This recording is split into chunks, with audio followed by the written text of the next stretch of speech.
दोस्तों पिछली वीडियो में हम लोगों ने ईरान मतलब उस दौर की पर्शिया से रिलेटेड कुरान की उस प्रेडिक्शन के बारे में जाना था कि जो अगले चंद सालों के अंदर ही हर्फ व हर्फ इस तरह से सच साबित हुई कि जिसको देखकर आज भी इतिहासकार अपना सर पकड़ने पर मजबूर हो जाते हैं। मगर उस वीडियो के आखिर में हम लोगों ने एक बहुत ही अहम सवाल छोड़ा था और वो सवाल अस्सलाम वालेकुम वरहमतुल्लाहि वबरकातुहू। उम्मीद है आप लोग सब खैरियत से होंगे। मैं भी अल्हम्दुलिल्लाह अल्लाह का लाख लाख शुक्र एहसान खैरियत से हूँ। और इंशाअल्लाह जिस वीडियो को रिएक्शन देने आ रहे हैं RH नेटवर्क चैनल का नाम है। इनका चैनल का लिंक मैं डिस्क्रिप्शन में दे दूँगा। आप लोगों ने चैनल सब्सक्राइब करिएगा और मेरी वीडियो को अंत तक देखिएगा। दोस्तों पिछली वीडियो हमने देखा पर्शियन एम्पायर और जो दो एम्पायर है सबसे बड़ी रोमन एम्पायर। तो पर्शियन एम्पायर को किस तरह से मुसलमानों ने जंग किया, फ़तेह किया और नबी पाक सल्लल्लाहु अलैहि वसल्लम ने जो ख़त भेजा वो बादशाह ने ख़त को फाड़ दिया और कहा कि मेरे से पहले मतलब मोहम्मद का नाम कितनी गुस्ताखी की इस तरह से। और नबी पाक सल्लल्लाहु अलैहि वसल्लम ने पेशन गोई की कि ये जो मुल्क है यानी कि आज जिसे ईरान कहते हैं ये टुकड़ों में बढ़ जाएगा। और वही हुआ।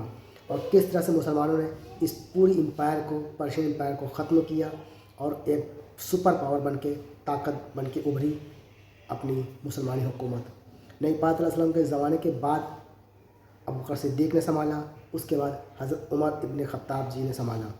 और उनके वक्त में यानी उनके जब हुकूमत थी या जब वो खलीफा थे तब पूरे ईरान को यानी कि पूरी पर्शियन एम्पायर को ख़त्म करके मुसलमानी हुकूमत पूरी तरह से फैल चुकी थी। आज का ये वीडियो उसके आगे का है ये दोस्तों, यानी कि सेकंड पार्ट है। और हम यही जानेंगे सब कुछ कि पर्शियन एम्पायर को किस तरह से मुसलमानों ने ख़त्म किया, कैसे पूरी जंगें लड़ी और किस तरह से यानी कि जो ईरान जो पूरा मौजूद है उसको पूरी तबाह करके एक मुसलमानी हुकूमत शामिल हुई। तो चलिए आइए बिना देरी वीडियो स्टार्ट करते हैं। और ये इसका सेकंड पार्ट है। इसका आगे का पार्ट जो हम लोगों ने कल देखा था, इंशाल्लाह यही पार्ट आप लोग शुरू से देखिएगा, बहुत अच्छा पार्ट है। और उसके आगे की ये पूरी कहानी है, स्टोरी है, इतिहास है। तो चलिए बिना देरी वीडियो स्टार्ट करते हैं, फिर उसके बाद बात करते हैं। वीडियो अच्छी लगे तो इसको शेयर ज़रूर करिएगा। दोस्तों पिछली वीडियो में हम लोगों ने ईरान मतलब उस दौर की पर्शिया से रिलेटेड कुरान की उस प्रेडिक्शन के बारे में जाना था कि जो अगले चंद सालों के अंदर ही हर्फ व हर्फ इस तरह से सच साबित हुई कि जिसको देखकर आज भी इतिहासकार अपना सर पकड़ने पर मजबूर हो जाते हैं। मगर उस वीडियो के आखिर में हम लोगों ने एक बहुत ही अहम सवाल छोड़ा था और वो सवाल ये था कि वो पर्शियन एम्पायर, वो पर्शियंस लोग कि जो पिछले हजारों साल से दुनिया पर राज कर रहे थे, दुनिया की सुपर पावर माने जाते थे, जिनको हराना तो दूर बल्कि हराने का ख्वाब भी कोई नहीं देखा करता था, उनको न सिर्फ मुसलमानों ने हराया बल्कि चंद सालों के अंदर या कह सकते हैं कि पलक झपकते ही मट्टी में मिला दिया। यहाँ पर भी एक दिलचस्प बात यह है कि पिछली वीडियो में कुरान की प्रेडिक्शन की तरह ही पर्शियन एम्पायर के इन हालात के बारे में यानी उसके इस तरह से इतिहास से मिट जाने के बारे में, इतने कम वक्त के अंदर मुसलमानों के हाथों इतनी बड़ी सुपर पावर के मिट्टी में मिल जाने के बारे में नबी अलैहिस्सलाम की एक पेशन गोई मौजूद थी। नबी अलैहिस्सलाम की तरफ से पर्शिया मतलब आज के ईरान में इस्लाम की तबलीग के लिए एक खत भेजा गया। उस खत को बड़ी ही गुस्ताखी के साथ फाड़ा गया, जिसके जवाब में ही फिर नबी अलैहिस्सलाम ने कहा था कि जिस तरह से मेरा खत फाड़ा गया है बिल्कुल उसी तरह से ही पर्शियन एम्पायर भी टुकड़ों में टूट जाएगा। न सिर्फ ये सब कुछ हुआ बल्कि जिस तरह से हुआ और जितने कम वक्त में हुआ उसने वाकई पूरी दुनिया को हैरान करके रख दिया। मगर अब सवाल ये है कि आखिर ये सब कुछ हुआ कैसे, कैसे मुसलमानों ने पर्शिया को फतह किया और उस खत में क्या था, नबी अलैहिस्सलाम ने वो खत किसको भेजा था, किसने फाड़ा था और क्यों फाड़ा था। तो चलिए आज की इस वीडियो में अपने इन सारे ही सवालों के जवाब जानने की कोशिश करते हैं। RH नेटवर्क के नॉलेजेबल फ्रेंड्स, हमारी इस कहानी का आगाज होता है उस वक्त से कि जब नबी अलैहिस्सलाम और मुसलमानों के दुश्मनों के बीच एक पीस डील हुई, या कह सकते हैं कि वही ट्रीटी हुई कि जिसको सुलह हुदैबिया के नाम से याद किया जाता है। अब क्योंकि अंदरूनी दुश्मनों का खतरा तो काफी कम हो चुका था, इसीलिए नबी अलैहिस्सलाम ने अब नजर डाली बाकी दुनिया के इलाकों पर और इस्लाम की दावत देने के लिए अपने सफीरों के जरिए से अलग अलग इलाकों के जो बादशाह थे, जो सरदार थे, उनको खत भेजने शुरू किए। इन्हीं बहुत सारे खतों में से एक खत तो उस हेरेक्लस या कहें उस हरकल को भी भेजा गया था कि जो रोमन एम्पायर का बहुत मशहूर और ताकतवर बादशाह था, जिसके बारे में हमने पिछली वीडियो में काफी कुछ जाना है। जबकि एक खत उर्दन मतलब आज के जॉर्डन के इलाके के हुक्मरान के पास भी भेजा गया था, जो इनडायरेक्टली देखा जाए तो रोमन एम्पायर के अंडर ही में आया करता था। मगर उसने गुरूर और घमंड में सफीर मतलब कि उस इंसान को ही कत्ल कर डाला कि जिसके जरिए से वो खत भेजा गया था। और जाहिर है उस दौर में किसी भी सफीर का कत्ल दुनिया के हर इलाके में जंग का ऐलान माना जाता था। नबी अलैहिस्सलाम ने लगभग 3000 की एक छोटी सी फौज इस इलाके में एक बड़ी और ताकतवर फौज के मुकाबले में भेजी थी और यही वो जंग थी कि जिसमें मुसलमानों के एक एक करके बड़े 3 कमांडर तक शहीद हो गए थे। और आखिर में मुसलमानों ने इमरजेंसी की कंडीशन में अपनी फौज की कमान खालिद बिन वलीद को सौंपी थी कि जिसमें हजरत खालिद बिन वलीद को सैफुल्लाह मतलब कि अल्लाह की तलवार का लक़ब मिला था। मेन टॉपिक पर आगे बढ़ें तो नबी अलैहिस्सलाम की तरफ से भेजे गए इन बहुत सारे खतों में से एक खत पर्शिया के उस आखिरी ताकतवर और मशहूर बादशाह को भी भेजा गया था कि जिसको खुसरो परवेज के नाम से याद किया जाता है और जिसके बारे में पिछली वीडियो में हम काफी कुछ डिस्कस कर चुके हैं। साथियों, नबी अलैहिस्सलाम का सफीर जब इस्लाम की दावत का ये खत लेकर खुसरो परवेज के पास पहुंचा और उसने जब इस खत को खोला तो पहली लाइन पढ़ते ही उसने इस खत को फाड़कर फेंक दिया और कहा कि एक अरबी की इतनी जुर्रत कि वो मेरे नाम से पहले अपना नाम लिखे। मतलब खुसरो परवेज घमंड की वजह से गुस्से में आ गया था और उसने खत को ही फाड़कर नहीं फेंका बल्कि बहरीन का बादशाह बादशाह बाज़ान के जो उसी के अंडर में आया करता था उसको ये हुक्म भी दिया कि जाओ अरब में जाकर देखो कि ऐसा भी कौन गुस्ताख पैदा हो गया है कि जिसने मेरे नाम से पहले अपना नाम लिखने की जुर्रत दिखाई और उसको माज़अल्लाह फौरन गिरफ्तार करके मेरे पास लेकर आओ। बहरीन के हुक्मरान ने खुसरो परवेज के ऑर्डर पर अब अपने 2 सिपाहियों को मदीना में भेजा और जब ये दोनों मदीना में पहुंचे तो नबी अलैहिस्सलाम ने इनसे पूछा कि आखिर तुम लोग मुझको किस जुर्म में और कहां पर ले जाना चाहते हो। जवाब मिला कि फारस के बादशाह खुसरो परवेज की गुस्ताखी के जुर्म में आपको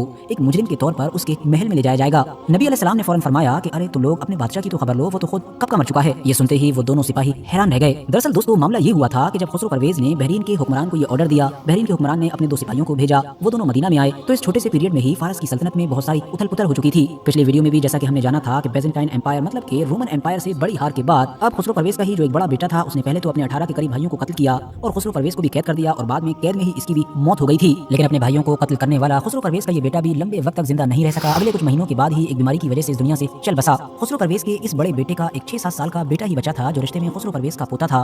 उसको गद्दी पर बैठा दिया गया मगर फौज के एक ताकतवर और असरदार कमांडर को ये बिल्कुल भी रास नहीं आया। ताकत के लालच में उसने बगावत करके उसको भी गद्दी से उतार कर कत्ल कर दिया और खुद सल्तनत की कमान संभाल ली। लेकिन आम लोग तो जाहिर है शाही खानदान के ही वफादार थे, उनको ये बिल्कुल पसंद नहीं आया। उन्होंने किसी तरह से इस कमांडर को कत्ल करके अब शाही खानदान के ही एक नौजवान जवान शेर को गद्दी पर बैठा दिया।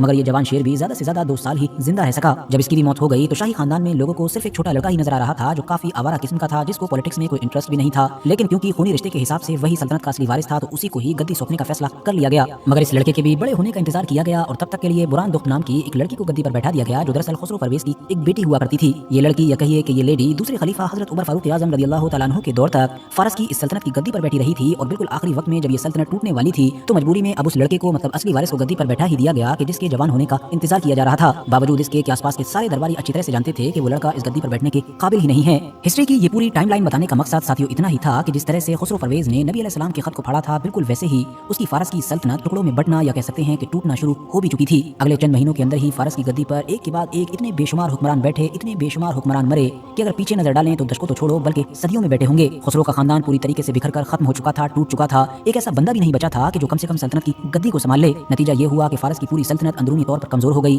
दरबार में मौजूद जितने भी सिपह सालार थे या वजीर थे उन्होंने अपनी अपनी साजिशें शुरू कर दी। सल्तनत के बाकी इलाकों में रहने वाले ताकतवर लोग भी अब या तो बगावतें करने लगे या फिर बगावतों के बारे में सोचने लगे। पर्शियन एम्पायर को इतनी तेजी के साथ अंदरूनी तौर पर बिखरते हुए वो ईसाई कबीले भी देख रहे थे कि जो इराक के आसपास के बॉर्डर के इलाकों में रहा करते थे। उन्होंने पर्शियन एम्पायर की इस कमजोरी का फायदा उठाते हुए मुसन्ना इब्न हारिसा की लीडरशिप में एक एक करके बहुत सारे हमले शुरू कर दिए थे ताकि वो जल्द से जल्द पर्शियन एम्पायर से उन सारे इलाकों को वापस ले सकें कि जिन पर कुछ वक्त पहले पर्शियन एम्पायर ने कब्जा कर लिया था। लेकिन बहुत जल्द ही उनको ये एहसास भी हो गया था कि भले ही अंदर सिविल वॉर चल रही हो, पर्शियन एम्पायर काफी कमजोर हो चुका हो, लेकिन फिर भी क्योंकि ये सदियों पुराना एम्पायर है, ये दुनिया की एक सुपर पावर है, इनके पास प्रोफेशनल आर्मी है तो इनसे ऐसे बिल्कुल भी नहीं लड़ा जा सकता है।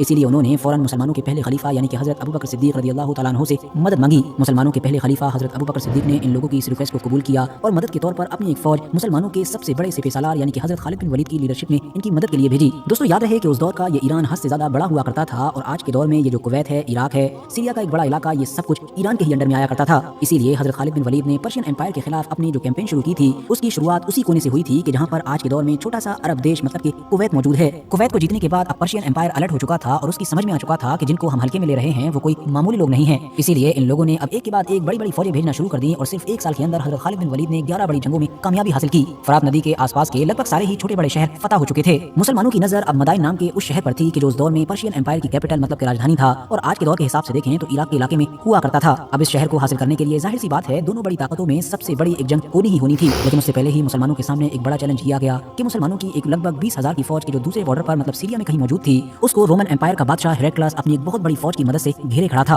और रोमन एम्पायर की बड़ी फौज के सामने वो छोटी सी 20,000 की फौज किसी न किसी तरह से बाहर से मदद आने की उम्मीद लगाए बैठी थी। इसीलिए हजरत खालिद बिन वलीद को ऊपर से ये ऑर्डर मिला था कि जितना जल्दी हो सके तुम अपनी 10,000 की फौज लेकर दूसरे मोर्चे पर यानी कि रोमन एम्पायर के खिलाफ पहुंचो, मगर हाँ साथ ही बाकी बची हुई 10,000 की फौज मुसन्ना इब्न हारिसा की लीडरशिप में वहीं पर छोड़ दो ताकि कहीं ऐसा ना हो कि मौके का फायदा उठाते हुए पर्शियन एम्पायर इस तरफ से अरबों पर हमला कर दे। वर्थ नोटिसिंग बात यह है कि हुआ भी कुछ ऐसा ही, क्योंकि जैसे ही फारस की फौज को ये इंटेलिजेंस मिली कि खालिद बिन वलीद अपनी फौज का एक बड़ा हिस्सा लेकर रोमन एम्पायर की तरफ जा चुके हैं और मुसलमानों की एक बड़ी फौज ऑलरेडी वहीं पर मौजूद है, यहाँ का डिफेंस काफी कमजोर हो चुका है, तो उन्होंने अब रुस्तम को अपना सिपह सालार बनाकर मुसन्ना इब्न हारिसा की फौज पर हमला करने की प्लानिंग शुरू कर दी। दूसरी तरफ उसी वक्त ही मदीना के अंदर पहले खलीफा यानी कि हजरत अबू बकर सिद्दीक का भी इंतकाल हो गया था और उनके बाद हजरत उमर फारूक आजम रज़ियल्लाहु तआला अन्हु को दूसरा खलीफा चुन लिया गया था। मुसन्ना इब्न हारिसा फौरन मदीना पहुंचे, वहां पर हजरत अबू बकर सिद्दीक के जनाजे में भी शामिल हुए और बाद में दूसरे और नए खलीफा मतलब हजरत उमर फारूक आजम के सामने ये रिक्वेस्ट की कि जल्द से जल्द हमारी मदद करें, वरना अगर रुस्तम की फौज ने हमला कर दिया तो सब कुछ बर्बाद हो जाएगा। हजरत उमर फारूक आजम ने 2 दिन मुसलमानों को जोश दिलाकर जिहाद का हुक्म दिया, मगर कोई भी इंसान फौज में शामिल होने के लिए तैयार नहीं था और उसकी 2 वजह थी। पहली तो ये कि मदीना के बच्चे को ये बात पता थी कि हजरत खालिद बिन वलीद दूसरे मोर्चे पर यानी कि रोमन एम्पायर की तरफ हैं जबकि दूसरी वजह थी फारस मतलब कि पर्शिया की फौज का वो खौफ बोल्डर कि जो अरब के लोगों में पिछली कई सदियों से बैठा हुआ था। लेकिन आखिरकार तीसरे दिन खुतबे के बाद एक शख्स मजमे से खड़े हो ही गए और उन्होंने कहा कि मैं लड़ूंगा। इनका नाम था हजरत अबू उबैदा इब्न मसूद सक़फ़ी, जो दरअसल उन्हीं मुख्तार सक़फ़ी के वालिद मतलब के फादर थे कि जिन्होंने बाद में हजरत इमाम हुसैन के कातिलों से चुन चुन कर बदला लिया था और इराक के इलाके में अपनी सल्तनत कायम की थी। दूसरी तरफ पर्शियन एम्पायर में भी उनकी तैयारी कंप्लीट हो चुकी थी और जो खातून यानी कि जो लेडी वहां पर हुक्मरान थी उसने ऑर्डर दे दिया था कि अरबों को खत्म कर डालो। मदीना से भी अब हजरत अबू उबैदा इब्न मसूद सक़फ़ी की लीडरशिप में लगभग 2-3 हज़ार की फौज रवाना कर दी गई थी। रुस्तम के अंडर में उसके 2 सिपह सालार थे, एक था जाबान एक था नरसी, और प्लानिंग ये थी कि मुसलमानों की फौज पर 3 तरफ से हमला करके उनको बुरी तरीके से क्रश कर देंगे। लेकिन हुआ इसका बिल्कुल उल्टा, क्योंकि पहले तो जाबान की फौज को हार का सामना करना पड़ा, फिर बारी आई नरसी की, उसकी भी हार हुई और उसके तो लगभग 30,000 के करीब फौजी मारे गए थे। इतनी बुरी हार की खबर जैसे ही पर्शियन एम्पायर की हुक्मरान यानी कि उस लेडी तक पहुंची वो गुस्से से लाल हो गई और उसने अपना सारा गुस्सा रुस्तम के ऊपर उतारा और कहा कि तुम क्या कर रहे हो, हमारी फौज का मोराल दिन ब दिन गिरता जा रहा है, हमारी फौज के हौसले पस्त होते जा रहे हैं। इसीलिए उसने इस बार मर्दान शाह को अपनी फौज का कमांडर बनाया और वो एक बड़ी फौज लेकर मुसलमानों के मुकाबले में पहुंचा। दोनों फौजें उस वक्त आमने सामने हुई कि जब इन दोनों के बीच में एक बहुत ही पतला सा पुल मौजूद था, यानी पुल के एक तरफ मुसलमानों की फौज थी तो दूसरी तरफ मर्दान शाह की फौज थी। जंग करने के लिए अब दोनों फौजों में से किसी एक जंग को वो पुल पार करके एक तरफ आना ही था। मुसलमानों ने आराम शाह को पुल के इस तरफ आने का ऑफर दिया, लेकिन आराम शाह ने कहा कि तुम लोग इधर आ जाओ। मगर जैसे ही मुस्लिम फौज ने वो तंग सा पुल पार करना शुरू किया, फौरन ही आराम शाह ने धोखे से हमला कर दिया। तीरों और हाथियों के जरिए से देखते ही देखते लगभग 4000 मुसलमान शहीद हो गए। मामला ये भी था कि अरबी सिपाहियों के जो घोड़े थे वो हाथियों को जंग में इस तरह से पहली बार देख रहे थे, इसलिए पूरी मुस्लिम फौज में ही अफरा तफरी का माहौल बन गया और बहुत सारे आम सिपाहियों ने तो इधर उधर जान बचाने के लिए भागना भी शुरू कर दिया। मगर अभी भी खास बात ये थी कि मुसन्ना इब्न हारिसा उस मुस्लिम फौज के खिलाफ थे कि जो पुल पार करने के लिए तैयार हो गई थी और जिस पर धोखे से हमला किया गया था। मुसन्ना इब्न हारिसा अभी भी पुल के दूसरी तरफ ही अपनी एक फौजी टुकड़ी को लेकर खड़े हुए थे। ऐसे अफरा तफरी के माहौल में मुसलमान न सिर्फ एक बार फिर से मुसन्ना इब्न हारिसा की लीडरशिप में इकट्ठे होने में कामयाब रहे, बल्कि उन्होंने इस जंग का पासा पलट दिया, यानी आखिर में एक बार फिर से ये जंग मुसलमानों ने ही जीत ली थी। इसीलिए जैसे ही इस जीती हुई जंग के भी हार जाने की खबर ईरान की राजधानी पहुंची तो फौरन उस लेडी हुक्मरान को गद्दी से हटा दिया गया और फाइनली उस 17 साल के लड़के को ही गद्दी पर बैठा दिया गया कि जिसके जवान होने का इंतजार किया जा रहा था। और इस लड़के के गद्दी पर बैठ जाते ही पर्शियन एम्पायर ने अब ये भी फैसला कर लिया कि जो होगा देखा जाएगा, अब एक बड़ी जंग की ही तैयारी कर लो। यानी पर्शियन एम्पायर ने अब इसको अपने लिए करो या मरो का मामला बना लिया था। दूसरी तरफ मदीना में जब इस बात की खबर पहुंची कि फारसी लोग तो अपनी सबसे बड़ी जंग की तैयारी शुरू कर चुके हैं, तो मदीना में भी इसके काउंटर में तैयारी शुरू की गई और लगभग 30,000 की एक फौज इकट्ठी हुई, जिसका सिपह सालार नबी अलैहिस्सलाम के मामू हजरत साद इब्न अबी वक्कास को बनाया गया। दरअसल पर्शियन एम्पायर और मुसलमानों के बीच होने वाली ये वही ऐतिहासिक जंग थी कि जिसको जंग क़ादसिया के नाम से याद किया जाता है। दोनों फौजें अब क़ादसिया के मैदान में आमने सामने थी। जंग शुरू होने से पहले दस्तूर के मुताबिक रुस्तम की तरफ इस्लाम का पैगाम भिजवाया गया, जिसको उसने मजाक उड़ाते हुए ठुकरा दिया। दूसरी तरफ इत्तेफाक की बात यह थी कि जैसे ही जंग का दिन करीब आया था, वैसे ही मुसलमानों की फौज के जो सिपह सालार थे यानी कि हजरत साद इब्न अबी वक्कास वो काफी बीमार हो गए थे और जंग के मैदान में खड़े होने के काबिल नहीं थे। वो मैदान के पास ही में मौजूद एक किले के अंदर थे, जहां से वो न सिर्फ जंग के मैदान का पल पल का हाल जान रहे थे, बल्कि कह सकते हैं कि वहीं से ही अपनी फौज को लीड भी कर रहे थे। साथ ही साथ उस वक्त दूसरे मोर्चे पर यानी रोमन एम्पायर की तरफ से मुसलमानों को एक बड़ी जीत भी मिल चुकी थी, इसीलिए वहां से भी मुसलमानों की लगभग 6000 की फौज इन लोगों की फौज में आकर मिल गई थी,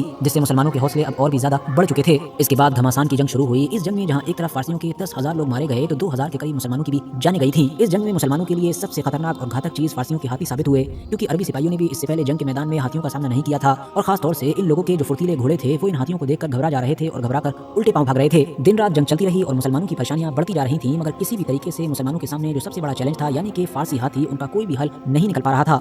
मगर तभी एक मंसूबे के तहत अब मुसलमानों ने इन हाथियों को जख्मी करना शुरू किया और खासतौर से इनकी आंखों पर वार करना शुरू किया। ये प्लान काम कर गया, क्योंकि जैसे ही हाथी थोड़ा बहुत भी घायल होते थे या स्पेशली अगर अंधे हो जाते थे तो अब अपनी फौज पर ही दुम दबाकर दौड़ना शुरू कर देते थे। यहाँ से जंग का पासा पलटता चला गया और हालात ऐसे बने कि फारसियों का सबसे बड़ा कमांडर यानी कि रुस्तम भी इस जंग में मारा गया। रुस्तम के मारे जाने के बाद फारसी फौज के हौसले टूट गए और वो अपनी जान बचाने की खातिर भाग निकले। मुसलमानों ने भी जब खाली मैदान देखा तो वो आगे बढ़ते ही चले गए और बहुत सारे अलग अलग इलाकों में छोटी बड़ी जंगें करके इलाकों को जीतते गए और आखिरकार पर्शियन एम्पायर की जो राजधानी मतलब कि मदाइन शहर था वहां तक पहुंच गए।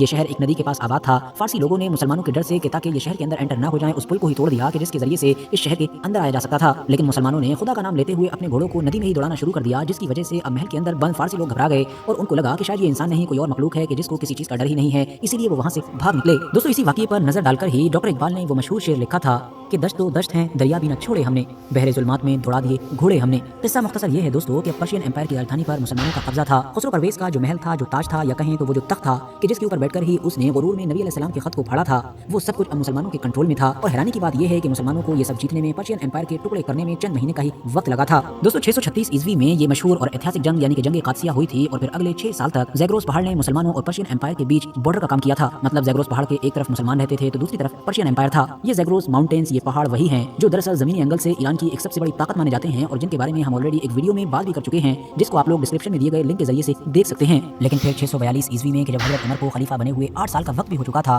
तब आपने पर्शियन एम्पायर के बाकी बचे हुए इलाके पर भी या कहें तो आज के ईरान के ज्यादातर इलाके पर कंट्रोल हासिल करने का ऑर्डर दिया।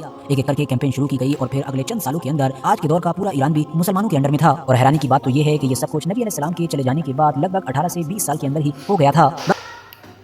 تو دوستوں یہ تھا ہمارا ایکشن جو ہم نے دیکھا، آگے کی پوری کہانی، پوری حقیقت، پورا اتہاس جانا کہ کس طرح سے مسلمانوں نے پرشین امپائر کو ختم کیا اور ایک بڑی سپر پاور بن کے ابھرے، اور یہ سب حضرت عمر بن خطاب کے زمانے میں پورا مکمل لگ بھگ ہو گیا تھا۔ تو امید ہے آپ کو ویڈیو اچھی لگی ہوگی، ویڈیو اچھی لگی ہو تو اس کو شیئر ضرور کریے گا۔ ہم آپ سے ملیں گے اب نیکسٹ ویڈیو میں، تب تک کے لیے السلام علیکم ورحمۃ اللہ وبرکاتہ۔